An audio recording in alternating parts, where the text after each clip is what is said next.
Here on Hooniverse, we always preach the idea of slow car fast. But what is the epitome of that ideal? Some say it might be the MX-5 Miata. To others, it could even be the Mazda 2, both Mazda cars, but that's not the point.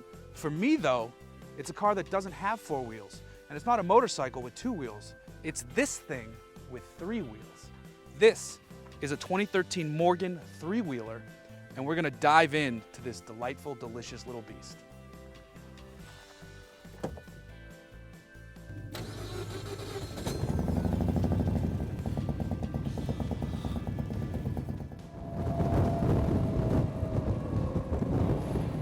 It's a British-born bathtub on wheels.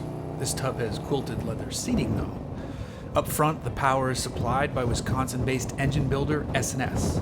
It's a 2-liter X-Wedge engine which utilizes a greater cylinder angle, 56 degrees to be exact, to allow for larger pistons. I've heard power estimates fall anywhere between 80 and 100 horsepower sitting at the rear wheel.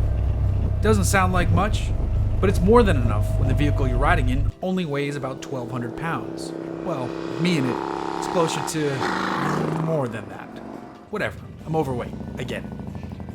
Even with this wide load sitting behind the wooden steering wheel, the Morgan feels quick. Of course it is quick, and can run from 0 to 60 miles per hour in well under 6 seconds. The top speed is reportedly around 115 miles per hour, and I'd have to imagine that that feels like 150.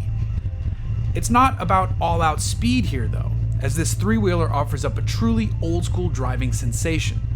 There's a direct connection between my hands and the road thanks to the incredible steering feel and those skinny front tires. This specific Morgan has actually been upgraded with something called a steering comfort package, which almost feels like they've added a power steering system into the mix, even though it's just related to damping and adjusted suspension changes. It's a nice addition for a bumpy Southern California highway, but I've driven the Morgan before this was added, and it's better without the upgrade.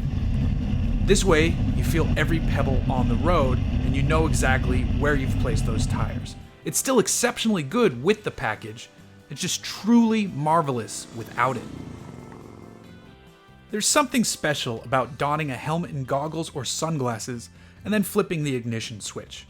The engine stirs to life, the suspension reveals exactly what it's doing on the road in front of you, and the gearbox seems to revel in the selection of each successive gear. It is, after all, a 5-speed unit plucked from a Mazda Miata, so it's no surprise that it's a joy to shift. For me, this is one of the greatest motoring experiences you can have. A year or so ago, I was fortunate enough to take a drive alongside Alex Roy in his Morgan three-wheeler. We dashed through Soho at midnight while taxis pulled aside and onlookers stared in confusion and delight. I only drove the car for about 20 minutes at that time, but something Alex said has stuck with me. There's no competition when you compare the $55,000 to $65,000 Morgan three-wheeler in the dollars per fun segment. Roy stated he could pull up next to someone at a light in an Aventador and guarantee that he was having a better time in his Morgan. And he's right. In fact, it's not even close. The Morgan three-wheeler is pure driving enjoyment distilled so deeply that 4 wheels have given way to 3, leaving behind one of the most thrilling and entertaining vehicles on the planet.